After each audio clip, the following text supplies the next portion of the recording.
فيا، وفما عصابات داخل الدولة. فهمت؟ طيب يعني ممكن اسالك يا استاذه هاجر، وحضرتك طبعا يعني واضح انك متابعه للشان. ايه تفتكر مثلا ما هو الهدف الرئيسي من كده، من مما تفعله الدوله الجزائريه على حد قلت لك هي قول حضرتك؟ قنبلة موقوتة، هي قنبلة موقوتة يحطها في تونس باش نهار اللي يحب يسيطر على تونس يدخل لهم السلاح وتصير حرب أهلية في تونس. سهل الموضوع. نعم. يعني قنبلة، يعني يعني هناك انت اليوم هناك وقت اللي هناك يمشي، مخططات سامحني، لكده. وقت اللي يمشي الرئيس الجزائري لإيطاليا ويتكلم على تونس ويقول تونس تحت حمايتنا، ويقول يجب التدخل لإعادة تونس إلى مسارها الديمقراطي، كلام هذا خطير برشا. احنا كشعب تونسي ما نقبلوهش، خطير ياسر الكلام هذا. راه نعم نعم. يجب قراءة ما بين السطور، يعني فهمت؟ كلام هذا خطير برشا. طيب استاذه بنتكلم بقى حضرتك في النتائج اللي ترتبت على يعني دخول هذه الاعداد الضخمه كما ذكرتي، على الوضع الامني، على الوضع الاقتصادي، على الوضع الاجتماعي، على حركه الناس. شوف خويا، نسجلوا اليوم في تونس، سجلنا، سامحني تسمع فيا، سجلنا حالات مرضى السل. يعني طيب سجلنا عنا تقريبا 4 وفيات في مدينة صفاقس بمرض السل. من المهاجرين ولا توانسه؟ اسمحي لي ربنا يحفظ توانسة. الجميع. توانسه. توانسة اي. ما هما طيب جابوا لنا الأمراض، جابوا لنا الفيروسات هما. انت طيب. تعرف انا سافرت غانا وسافرت ساحل العاج. انت تعرف اليوم باش تسافر لافريقيا كنا نقوم نعملوا حقنه اللي هي حقنه الحمى الصفراء وحقنه السل. انت ما تتعدى في المطار الافريقيا الا ما تكون عامل حقنه. الناس هذه معناتها دخلت لك على الحدود، معناتها تهدد في الامن الصحي. اليوم عندنا سبيطار الهادي شاكر في صفاقس مسجلين فيه 14 حاله السل. الوالي متاع مدينه القصرين يستغيث، مدينه القصرين كلها امراض، كلها فيروسات. تركيبة الناس اللي داخلة يا أستاذة هاجر، تركيبتهم هل هم شباب، هل هم نساء، هل هم أطفال، هل هم كبار السن، هل أسر شوف، بأكملها؟ الناس اللي جاية الكل تدعم في حركة الأفرو سنتريك وجاية بعقلية الاستيطان. هما شباب تتراوح أعمارهم من 20 ل 35 سنة، ومعاهم نساء وأطفال، وقاعد هما يتكاثروا. قاعدين يولدوا في تونس يوميا، نسجلوا في حالات ولادة يولدوا في الطريق وهما جايين لتونس. أطفالهم يعني برشا تولدوا في تونس. الحالة هذه قاعدين نعيشوا فيها تقريبا من 2014. يعني احنا كنا تقريبا كنا معتقدين انه تونس نقطة عبور الى اوروبا، الى ان صحينا في يوم لا، هم عايشين في تونس، هم استوطنوا في تونس، لا إقامة، لا أوراق، لا تعرف الشخص هذا منين جاي.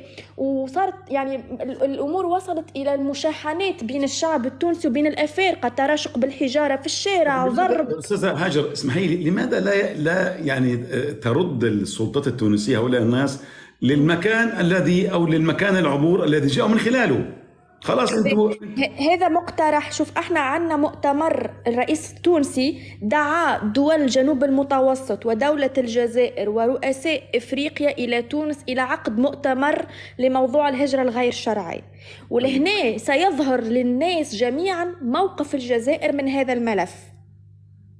لانه اليوم خرج الشعب التونسي للشقص يطالبوا فيها بغلق الحدود، وانه الدولة التونسية تقوم بالترحيل. لكن الترحيل يكلف فلوس. نحن دولة يعني قاعدين كما نقولوا، انت عارف انه تونس رفضت القرض متاع صندوق النقد الدولي ومفاوضات مع الاتحاد الاوروبي، ورافضين كل شروط الاتفاقيات الاوروبيه تونس رفضتها. فانت باش تقوم بترحيلهم الناس هذوما لازمتك فلوس. هذاك علاش الرئيس قيس سعيد مستدعي دولة الجزائر ودول جنوب المتوسط باش كل دولة تبين موقفها من الملف هذايا، لانه هو في تصريحه قال تونس ليست دولة عبور، وتونس لا تقبل باستيطان الافارقه، وتونس ليست مزبلة افريقيا باش كل شخص يجي يرمي الفيروسات في تونس. و يعني التصريحات طبعا نتاع أنا الجزائر أتفق مع مع حضرتك. افعالها متناقضه. فهمت؟ نعم. كل دولة في العالم لها حق السيادة على أرضها، لها حق أن تفرض قوانينها، لها حق أن تفرض سلطتها، تدخل من تشاء وترفض من تشاء، وكمان حتى كمان وتبعد من تشاء وقتما تشاء، دون حتى أن تبدي أسباب، بما أنه بيمثل يعني خطر على أمنها القومي أو حتى أمنها الصحي وحتى أمنها الاقتصادي. وبالتالي ثم أصلا يعني الدولة التونسية أصلا هي في أمس الحاجة في الظرف الحالي على الأقل، يعني لمن يعاونها على مزيد من الاستقرار الاقتصادي، مزيد من الاستقرار يعني الاجتماعي والسياسي، لا أن نأتي نصب الزيت على النار كما يقولون. أنا بتأسف والله جدا على موقف الأشقاء يا أستاذ هاجر. هذا ما يحز في نفسي كمان. يعني كيف للدولة الجزائرية أو النظام الجزائري أن يسمح كما على طبعا الكلام عود حضرتك، يعني أن يسمح بتمرير هذه الأعداد الضخمة جدا إلى الدولة التونسية الذي من شأنه أن يهدد الأمن القومي التونسي. نقطة استفهام كبيرة هون. تفضلي يا فندم، تفضلي.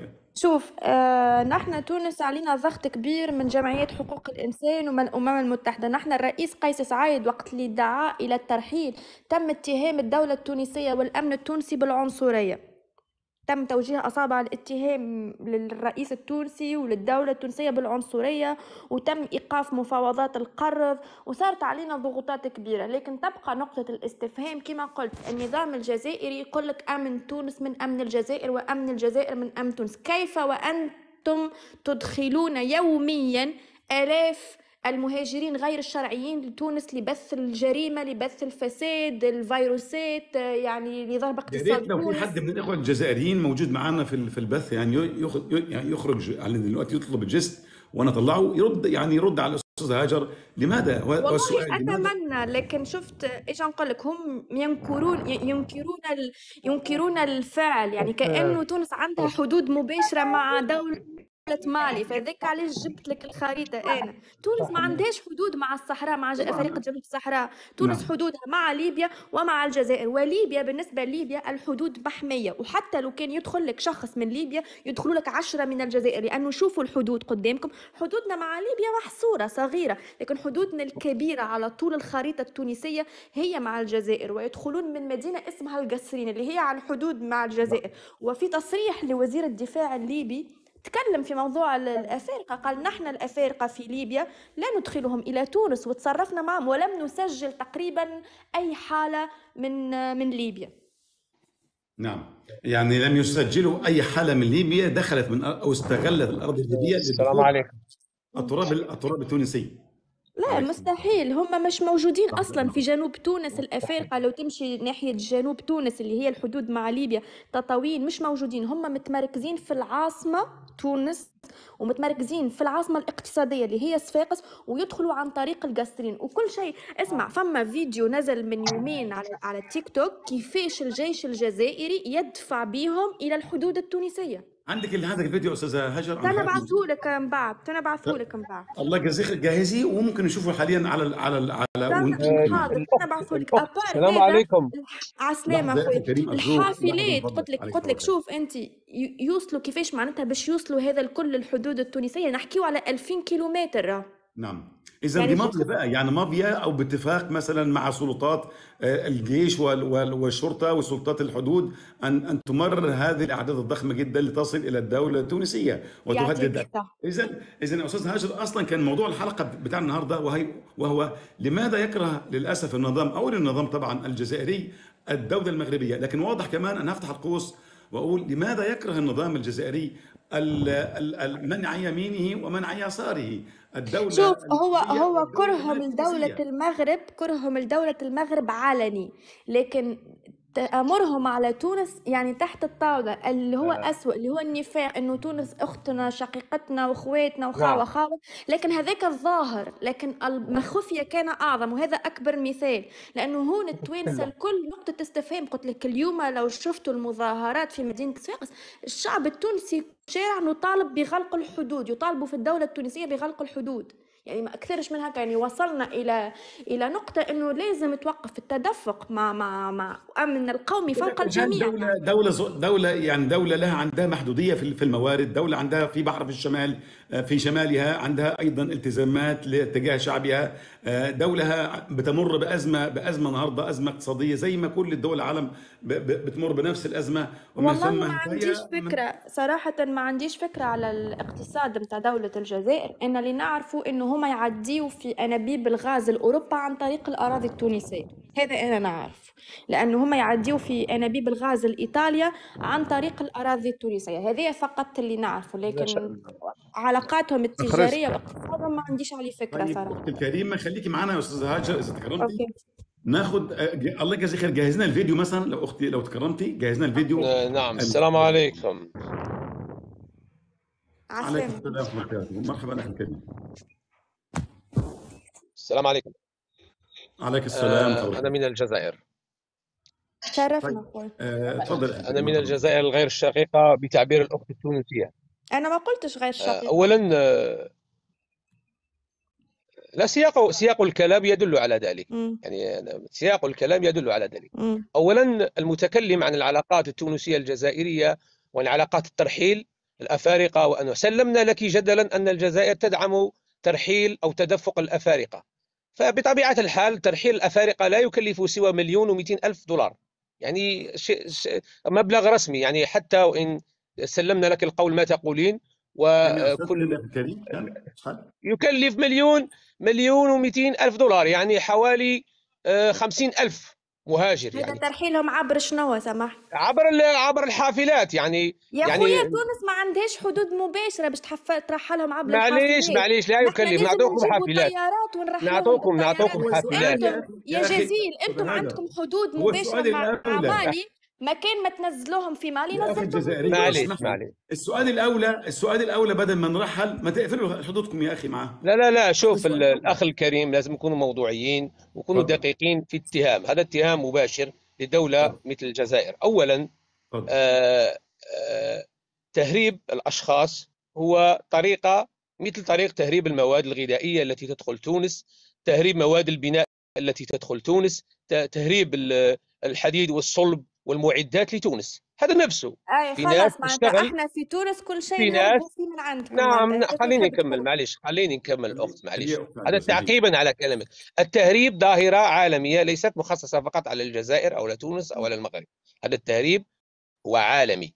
يعني أنت تقولين اتهام الحكومة مباشرة أن الجزائر، هذا يحتاج إلى أدلة قطعية وهذا ليس موضوع اللايف. أنا طلبت الجست لأرد على الموضوع العلاقات المغربية الجزائرية التي عقبت عليها وقلت أنها كره، وهذا هذا هذا هذا هذا هذا يعني غير موضوعي. هذا موضوع لإرضاء الجماهير. يعني أستاذ مدني، مشكلتنا أن بعض الناس يناقشون ما يطلبه الجماهير وليس مناقشة الواقع. يعني مثلا علاقات المغرب والجزائر ليست علاقات وليدة اليوم، هي علاقات تمتد إلى سنوات وسنوات، لكن مرت بمراحل فيها سلبيات فيها إيجابيات من كلا الطرفين. لا أحد يجي علينا ويملي يقول لك أن الجزائر لم ترتكب أو أن المغرب لا، كلاهما يتحملان وجهات نظرهما سواء كانت سلبية أم إيجابية. أما اتهامك للدولة الجزائرية على أنها الجزائرية، عشان بس نمشي كده يعني نمشي حسب ما هو موضوع، يعني في الموضوع البث. السؤالي أنا لحضرتك ثم انتقل الأخت هاجر ورد عليها برضو. أنا أصلا ضميت كمان تونس بين قوسين كده، يعني فتحت القوس وضميت تونس. لماذا حينما يعني كده أعمل إطلاق للتاريخ أو العلاقات الجزائرية المغربية أجد في إصرار على الكراهية من النظام او النظام، طبعا مش الشعب يعني. وطبعا للاسف كمان لحق به دلوقتي جزء من الشعب الجزائري لحق بنظامه، وده والدليل على كده ايه؟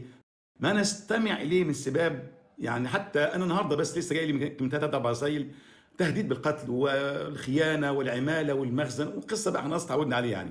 وبالتالي في جزء للاسف من الشعب الجزائري لحق بعداء النظام الجزائري للدوله وللشعب المغربي. ما السبب يا أخي الكريم؟ ثم نعقب على الأخت هاجر. يوجد أولا من أي حق مواطن يسكن بقعة جغرافية ما يدافع عن حدودها ويدافع عن الاتهامات التي تسلط عليها. الشعب الجزائري الذي هو على مواقع التواصل الاجتماعي كغيره من الشعوب الذي عندما يحس بالخطر تجاه دولته يدافع عنها.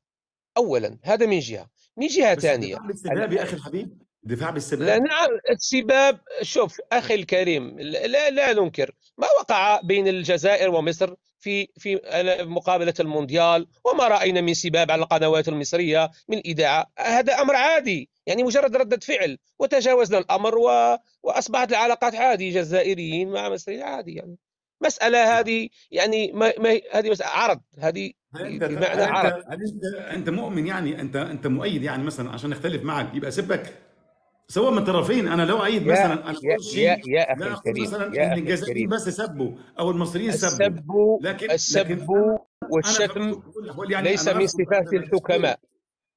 شوف، السب والشتم والتعدي على الأعراض ليس من شيم الحكماء والعقلاء. ده اللي اقصده أنا يعني. أتكلم بصفتي جزائري. اتفضل. أنا أطلع في لايفات مغربية وأناقش. نحن مشكلتنا مع المغرب مشكلة يجهلها الكثير من المتتبعين على المواصل التواصل الاجتماعي. مجرد ناس تطلع تعبر عن عواطف، أنا جزائري يسبوا لي الشهداء. لا، أنت إذا كنت إنسان منصف وإنسان تريد الحقيقة لازم تطلع على اللايفات المغاربية وتشوف جميع البثوث ما يقال فيها من سب. مثلا أنا أعطيك على سبيل المثال، من سب للمجاهدين وانتقاص للجماجم فكذلك الشعب الجزائري له حق الرد. هذا من جهة. من جهة ثانية، نحن مشكلتنا مع المغرب هي مشكلة توسعية، ليست مشكلة تطبيع كما يهول الإعلام أنا كجزائري هذه وجهة نظري. أنا لا يهمني تطبيع المغاربة مع الإسرائيل وكذا، أنا يهمني النظرة التوسعية للمغرب في التعدي على الحدود الجزائرية طيب سواء انا نعم. من هذا المنطلق يا اخي الكريم، عشان بس الحوار متبادل يعني، ما علاقه ان الدوله الجزائريه تطرد 350 الف مغربي عايشين داخل الاراضي الجزائريه بامن وسلام، واللي شاري بيت، واللي شاري مثلا سياره، واللي شغال في ورشه، واللي شغال مش عارف فين، واللي عنده مزرعه، يتم طردهم في يوم اسود. انا بسميه يوما اسود والله. ويحتاج بالفعل الى قصص وروايات نكتب ونسجل في صفحات تاريخ سوداء عما تعرض له هؤلاء الناس الذين طردوا بلا اي ذنب اقترفوه هؤلاء الناس، الا ان دولتهم قامت بمسيره خضراء تجاه جزء من ارضها، الصحراء هذه المغربيه. هذه هذه هذه رواية. لحظه بس يا اخي الحبيب، ما علاقه يا اخي الحبيب، ما علاقه الجزائر بان الدوله المغربيه قامت بمسيره خضراء لجزء من ارضها، وما علاقه هؤلاء الناس تطردهم ليه؟ ده سؤال ارجو انك ترد عليه. نعم، أرد عليك بكل انا صراحة. عارف يعني قلبي قلبي اسمع والله. أولا تفضل. الباحث في التاريخ لازم يكون موضوعي وحيادي، مش يجيب مثلا رواية مغربية ويقول لك باللي أن الجزائر هواري بوبدين رحمه الله طرد بما يسمى ب 350 ألف وكذا وكذا. جاء تردا عن أخذ الأراضي الجزائرية من السلطات المغربية وطرد آلاف الجزائريين التي استتر عليها الإعلام ولم يتناولها. هذا هو الرد اللي جاء، ماهوش على المسيرة الخضراء. رد جاء جراء ما قام به الحسن الثاني رحمه الله اتجاه نهب الأراضي الجزائرية التي كانت ملك للجزائريين والاستحواذ عليها وطرد عدد لا يحصى ولا أعرفه من الجزائريين رزق آنذاك. شو ممكن تسمح لي تفاعلوا مع بالرد، الأخ من تسمح لي الجزائر؟ بالرد، ارجوك من فضلك لو سمحت تسمح لي بالرد يا اخي الجزائري. انا كنت عايش في فاس فتره من الزمن، واستاجرت مكان يعني، فقلت للرجل يعني المغربي، من فضلك تعمل لي عقد. قال لي ما اقدرش. قال لي ليه؟ قال لي هذه العماره كلها لصاحبها جزائري. نعم، في أمور هذا. اعطاني اياها كراء، وانا ما اقدرش. القانون المغربي يجرم يمنع عفوا مش يجرم، يعني يمنع الكراء فوق، او يعني مما يكري او من المكتري. وبالتالي السؤال يعني، ما قلت له يعني لو جزائري رجع تاني، قال لي بياخد ايجاره كامل، بياخد كل سنه بيجي ياخد ايجاره كامل، او انا مثلا ببعته له عماره كامله لمن يعني من معنا الان من فاس في امام لافيت، ليس بعيدا من سينما لومبير. وبالتالي السؤال لما انا اسمع بقى امبارح قصص وروايات ان من طردوا من الجزائر ليس لهم، يعني طردوا ليلا بين بيوتهم واراضيهم، يعني مثلا نقول الورش بتاعتهم، ولم يعني يعد احد منهم حتى ياخذ حقه، او مثلا ارضه او بيته، او حتى يبيعه، حتى مثلا ولو حتى بثمن بخس. اذا كيف المقارنه يا اخي الكريم؟ مقارنه صعبه.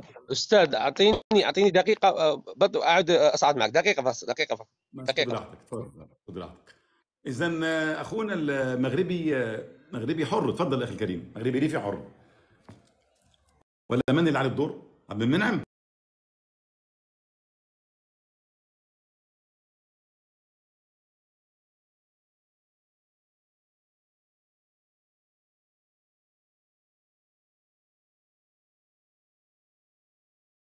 تفضلت به الاخت هاجر من تونس على ما اعتقد. وفي نفس الوقت نتفاعل مع الاخ من الجزائر. اولا الكلام اللي قالته الاخت من تونس هو كلام واقعي وليس كلام فيه مزايدات، حيث ان الدوله الجزائريه او النظام الجزائري حقيقه بحكم طبيعه النظام اللي هو نظام عسكري واللي عنده مرجعيه فكريه وسياسيه معروفه، انه يحاول دائما اضعاف الدول المجاوره. وانا اعطيك الدليل لان الاخ الجزائري يتحدث عن الدليل هو محاوله اضعاف المغرب من خلال خلق هذه المرتزقات البوليزاريو ومحاوله التقسيم. بالنسبه لتونس نفس الشيء، بالنسبه لليبيا لم تكن للجزائر ايادي بيضاء في الازمه الليبيه، حيث ان التدخل الجزائري كان تدخلا سلبيا في الازمه الليبيه. اذا الاخوان في الجزائر لهم واحد بغينا نقول واحد المرض ديال جنون العظمه، انهم في المنطقه ديال المغرب العربي وشمال افريقيا هم الاقوياء، هم القوه الضاربه، هم الاكثر مساحه، هم الاكثر جيشا. وبالتالي هذه الفكره ديال انه هم الاقوى في المنطقه والشعوب الاخرى والدول الاخرى يجب ان تبقى كما قالت الاخت عباره عن ولايات جزائريه تابعه لها، وتحاول ان تضغط عليها بشتى الوسائل. اهم حاجه كتضغط عليها بالنسبه للمغرب تضغط عليه بالجانب الدبلوماسي والعسكري والسياسي، بالنسبه لموريتانيا وتونس تحاول ان تضغط عليهم بالجانب الاقتصادي. والدليل على هذا اي جزائري يتحدث الا ويقول لك بان التونسيين كنعطيهم السكر ونعطيهم الغاز ونعطيهم يعني هذا الفكر هذا من اخرى هو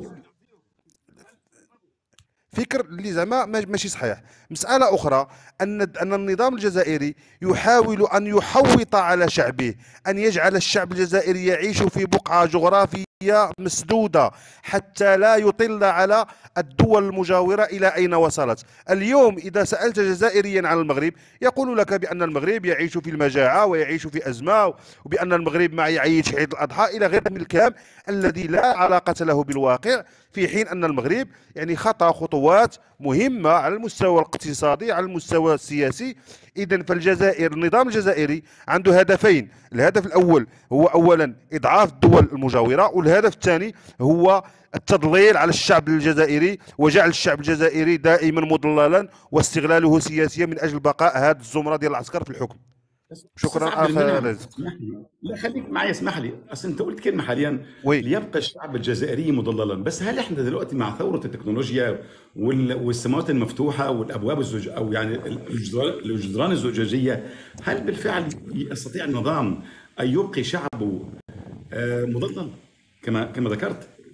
اخ رزق، كما تعلم بان الوسائل ديال التاثير اللي الان اليوم هي وسائل، اولا وسائل الاعلام ثم وسائل ديال التواصل الاجتماعي. الوسائل ديال التواصل الاجتماعي هي في متناول واحد الفئه قليله من الشعب، في حين ان وسائل ديال الاعلام الرسميه اللي هي التلفاز والقنوات هي تدخل جميع البيوت.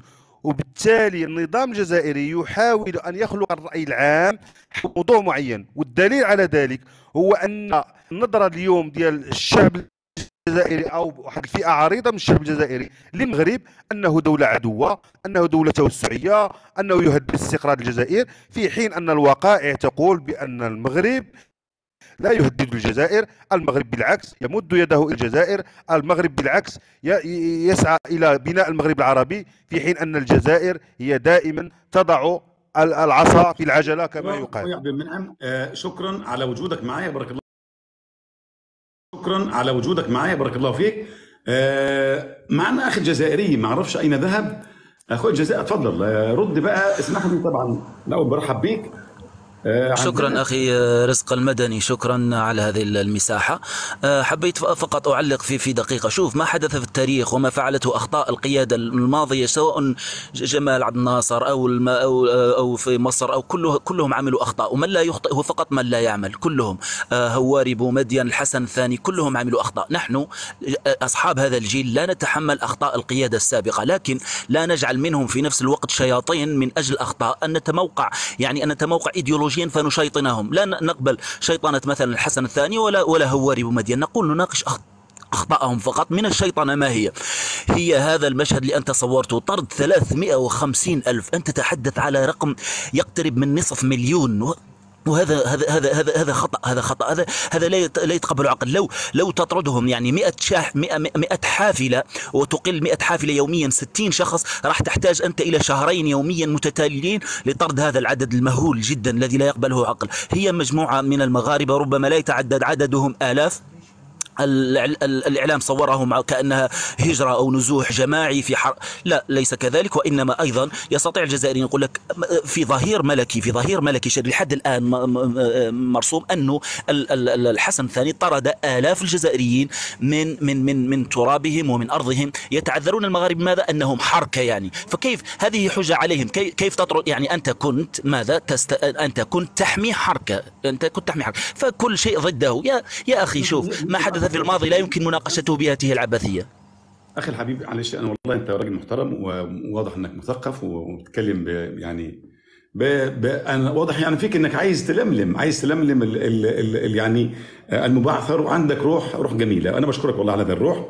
بس أنا كمان قرأت يا أخي الحبيب أن هؤلاء من أخرجوا من المغرب، من الإخوة الجزائريين، كانوا يحملوا الجنسية الفرنسية. طبعا معروف أن فرنسا للأسف جنست الكثير من الإخوة الجزائريين بطبيعة الحال، يعني بطبيعة الفترة الزمنية الطويلة اللي كانوا موجودين فيها أثناء الاحتلال